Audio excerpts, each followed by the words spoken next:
and welcome back to this channel. My name is Sarah et bienvenue à tous les francophones. N'hésitez pas à mettre des sous-titres. So in this video I would like to show you all of the sewing projects that I made in the fall season, and this was actually a little bit difficult. I didn't get as many things done as I wanted to or that I planned to in my fall plans video. I'm always a little bit overambitious about how many projects I'm going to get done because in the fall season I do too much. I host my own Thanksgiving, and that takes weeks of preparation.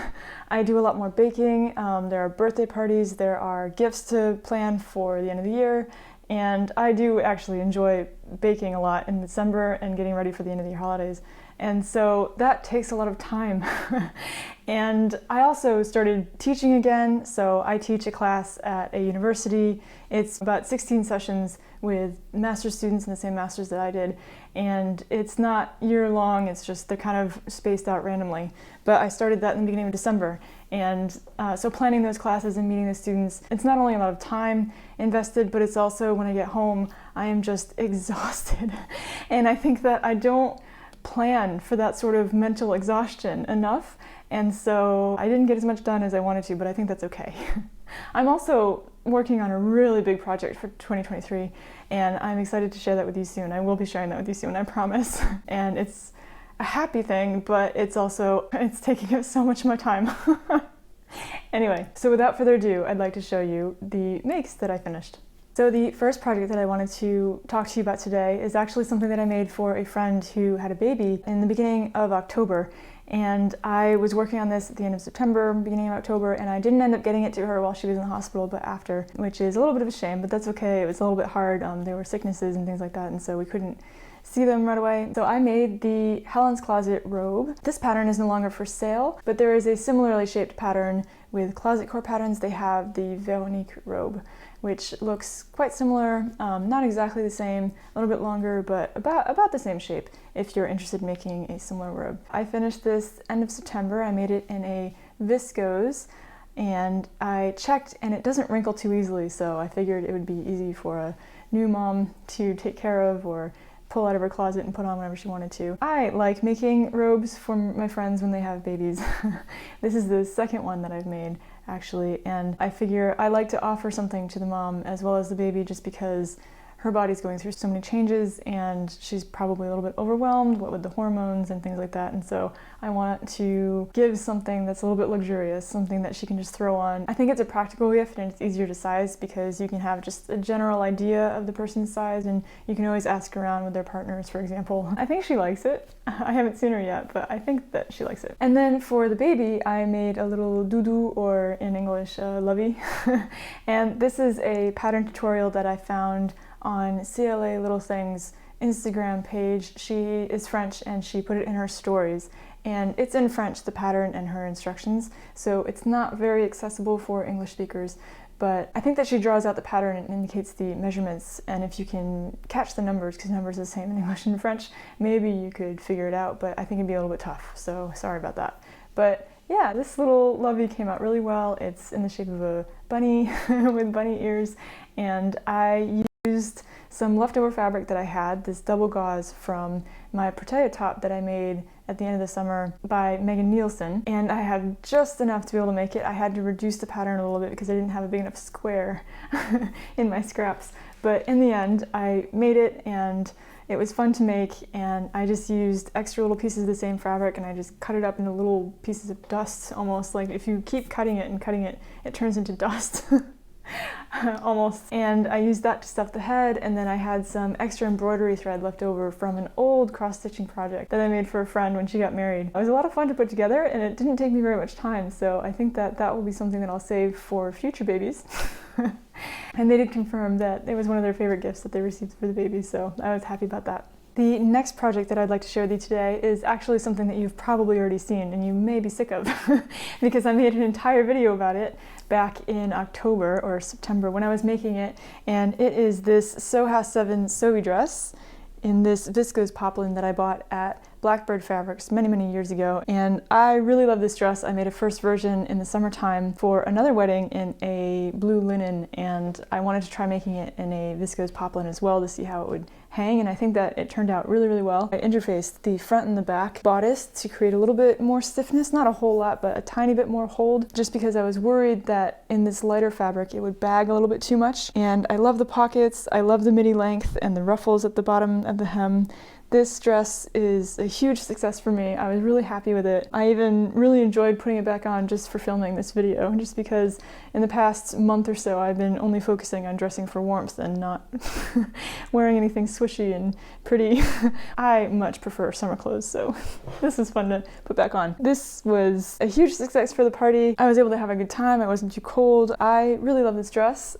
I'm really happy with it. It fits just fine. I love the way it swishes, and it makes me happy. If you would like to see more information about this dress and how I made it, I vlogged the whole thing, so I will link that video here and you can head over and check out the entire project. The next project that I would like to show you today is this Dirindo Orchidee dress. This was one of my challenges for the fall season, and it's because not only it was in this absolutely gorgeous rayon that I wanted to make something nice out of, but it's out of my comfort zone in terms of silhouette, and I'll talk about that in a little bit more detail in a moment. But basically what I did with this dress is I lengthened it so that it was below the knee, because in the pattern it was a little bit higher and I didn't want it hitting at the knee or just above the knee because I find it a little bit less flattering on me.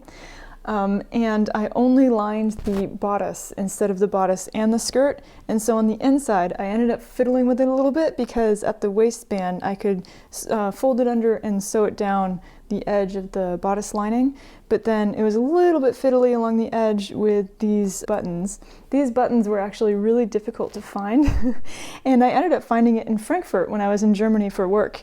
I found a little haberdashery that I was very proud of finding, because it was on the second floor of a building and you had to ring to get in, and everything was in German, and so I didn't really know what I was doing. Found these little buttons. These are kind of like bridal, I think what they're called is, they have tails, or I can't remember what you call them, but they have little sticky out bits. They're not flat. And this piece, or this part with the corded elastic, was really tricky because the corded elastic is difficult to work with. So this dress actually took me a lot longer to finish than I anticipated, and I'm not sure if I like it. I find the silhouette a little bit strange. I find that the neckline is a little bit too low for me, and it makes my torso look really thin and tall. My neck looks really, really long in this dress, and that's not necessarily a bad thing, but I do think it makes me look a little bit more flat and wide than I would like. And the sleeves are a little bit annoying in that as soon as I start moving my arms, they creep up my upper arms. The elastic kind of just creeps up and it's itchy and it's just not very comfortable, and I'm constantly pulling it down. I haven't actually worn it out yet because it's too cold now to wear it. This is definitely a beginning of fall, end of September sort of dress. Or for example, if I go visit my family in California in the fall again like I did last year, this would be the perfect dress, but for now I don't live in California and it's not very useful to me. But I did want to make something with this beautiful viscose. It's really, really nice. I really love the way that it feels. It's so soft and it drapes and it's opaque. I think that the silhouette isn't quite me. I think it's a little bit too baby doll-esque, or it's a little bit feminine in the neckline and the poofy sleeves for me. So I'm not sure if in the end I'm gonna like it, and if in the end I'm not gonna just cut the top off and make a skirt out of it, but I'll see. I'll wait until next season. The only thing that I think I should have done differently is the gathering along this shoulder seam. I think that I had too many gathers close to the neckline, and it's a little bit strange here, the extra fabric so close to the neckline. I think I would have smoothed out this edge a little bit more and concentrated the gathers a little bit more towards the sleeve. But that's the only thing I would have changed differently. And in the end, I think that I constructed this dress well. I think that it's just the end result is perhaps not for me. But this pattern was easy to follow, just like all Dirindo patterns. It's guaranteed quality. I love this fabric, so the fabric is great. It's just, yeah, I'm not sure if it's for me, but we'll see. I'll try it. We'll see. The next project that I'd like to show you actually did work out, much to my happiness. And it's this Jennifer Lauren A Star top. So this is a 40s style top, and I chose the sweetheart neckline and the elbow length sleeves with these concertina pleats. I really like these pleats. And I made it in this cotton and lycra blend fabric in the dark old green colorway from Minerva, and this was actually gifted to me in exchange for an article for their website. Originally, when I saw this fabric on their website, I thought that I was going to make a cardigan out of it, and when it arrived I saw that it was much more t-shirt weight and not at all cardigan weight, and so much better stretched over the body rather than hanging. I wanted to make something that's a little bit closer to the body, and so I made this. And yeah, I'm really happy with this one. I made a size 6, and I like that the sleeves go past the elbow rather than above the elbow. For example, I'm wearing a Helen's Closet Elliot tee today, and it's also elbow-length sleeves, but you can see they stop above the elbow, and I find that a little bit less flattering than sleeves that go a little bit past the elbow. I find it a lot more elegant, and so I'm really happy with these sleeves. I think that this color, I find it very complimentary. I like tucking in. I haven't been able to wear it very much so far just because it's really cold at the moment, so I've been wearing it more at the house, but I'm really happy with this project. I think it turned out well. I especially love the neckline and the pleat detail. I find it very reminiscent of a ballet leotard, and I think that this suits my style and suits what I want to wear really, really well, and I'm excited to make more of these tops because it was relatively easy to do except for the concertina pleats. Although Jennifer Lauren does have a YouTube tutorial on how to do the pleats, because I thought it was a little bit difficult to understand in which direction you're supposed to do them in the instructions, even though the instructions are illustrated. But yeah, she has a YouTube tutorial video that shows you exactly how to do it, and that was incredibly helpful. And so in the end, I had no problems making this pattern, and I highly recommend it. So the next project that I would like to show you is the last of my sewing projects, and it is this mini skirt that I made out of this check beige and brown wool from Mystère Tissu, which is a fabric shop in France.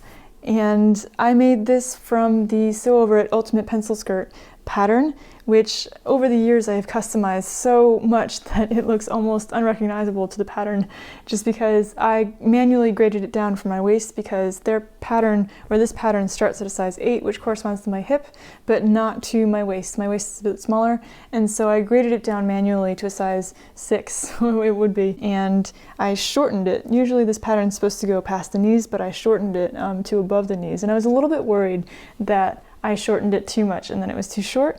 But in the end, it's longer than my fingertips when I put my arms down at my sides, and I can sit comfortably in it without flashing or having to pay attention to where my skirt's riding up.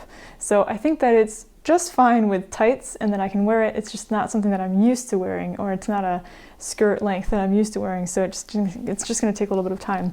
But in the end, I'm really happy with the way I constructed it.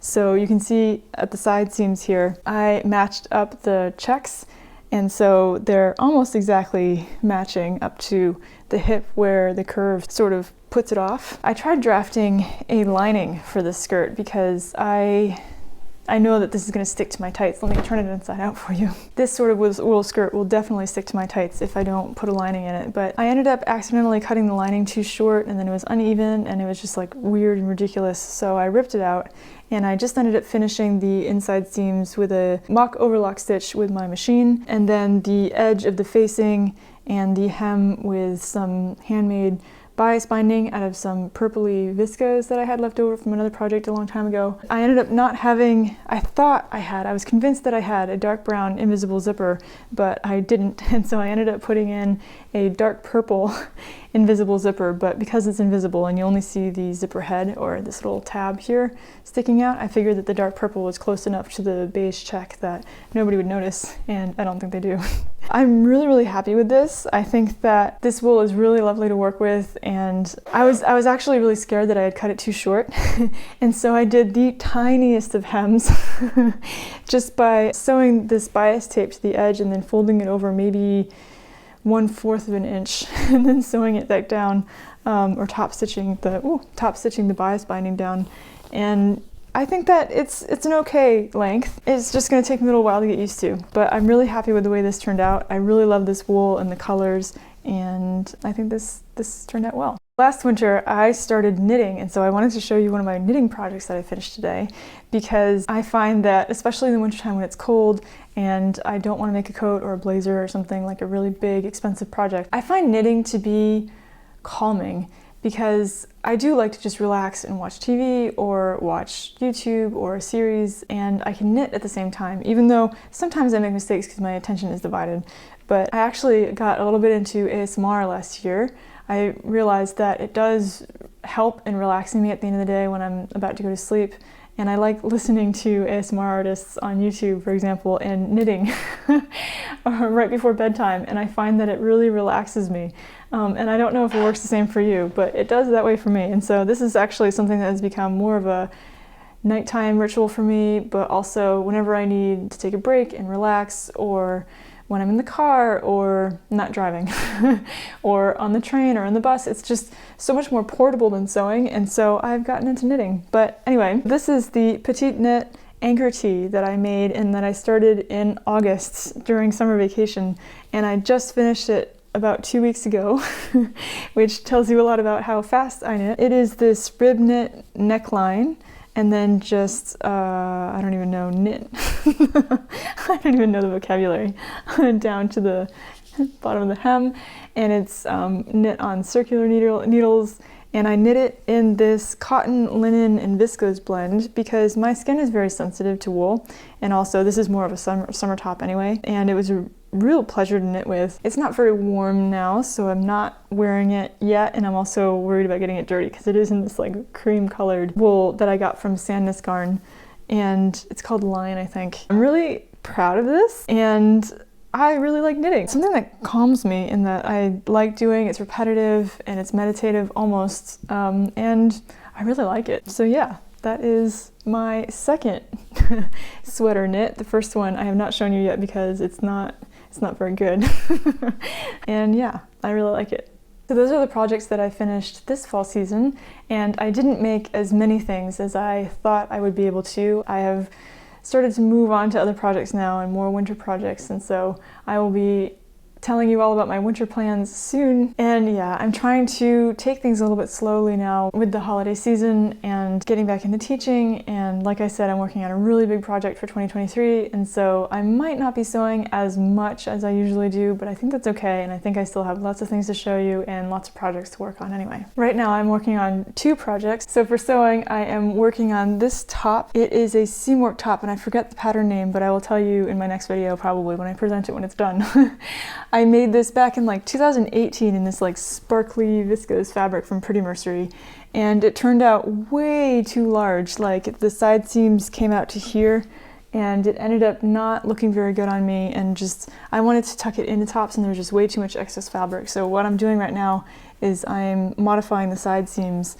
You can see it's open here because I haven't finished the French seams on the side, but hopefully, and I modified a little bit the arm side just because it was a little bit too tight in the arm side. But yeah, I'm working on that now, and I'm hoping to finish it for New Year's, even though I have no plans and I'll probably stay in with my partner and just relax. But I can do so in style. And then I'm also working on another knitting project, and this is a cable knit sweater from the Two of Wands pattern company. It came out with their latest collection of New England inspired patterns, and that immediately caught my eye.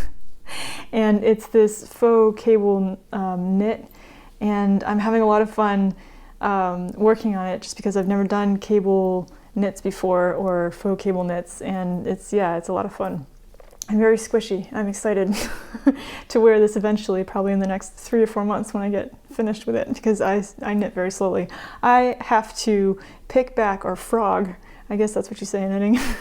I have to frog almost every single round that I do before getting it right, because I've found out with knitting that I am a little bit of a perfectionist when it comes to doing it right.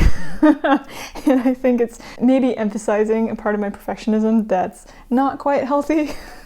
So I suppose that'll just be another way that knitting and crafting helps me deal with different parts of my personality. So there you go. So that's it. That's all my makes that I made between the end of September and beginning of December.